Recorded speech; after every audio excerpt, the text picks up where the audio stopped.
ഇന്ന് 2026 ജൂലൈ മാസം 24-ാം തീയതി വെള്ളിയാഴ്ച, സമയം രാവിലെ 10 മണി. ഇന്നത്തെ വെള്ളിവിലയിലേക്ക് എല്ലാവർക്കും സ്വാഗതം. ഇന്ന് അന്താരാഷ്ട്ര മാർക്കറ്റിൽ വെള്ളിവില താഴേക്കിറങ്ങി. ഇന്ന് രാവിലെ 1 ഔൺസ് വെള്ളി 57.40 $. സംസ്ഥാനത്ത് വെള്ളിവില ഇന്ന് 1 ഗ്രാമിന് 5 രൂപ കുറവ് രേഖപ്പെടുത്തിയിരിക്കുകയാണ്. ഇന്ന് രാവിലെ 1 ഗ്രാം വെള്ളി 235 രൂപ, 1 കിലോ 2,35,000 രൂപ.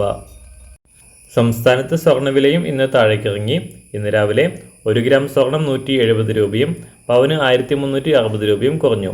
ഇന്നത്തെ വില 1 ഗ്രാം 13,230 രൂപ, 1 പവൻ 1,05,840 രൂപ. എല്ലാ ദിവസവും പുതിയ വെള്ളിവിലയും വെള്ളിയുമായി ബന്ധപ്പെട്ട കൂടുതൽ വിശദാംശങ്ങളും അറിയാനായി ഈ ചാനൽ സബ്സ്ക്രൈബ് ചെയ്ത് തൊട്ടടുത്തുള്ള ബെൽ ബട്ടൺ അമർത്തി ഓൾ സെലക്ട് ചെയ്യുക. താങ്ക്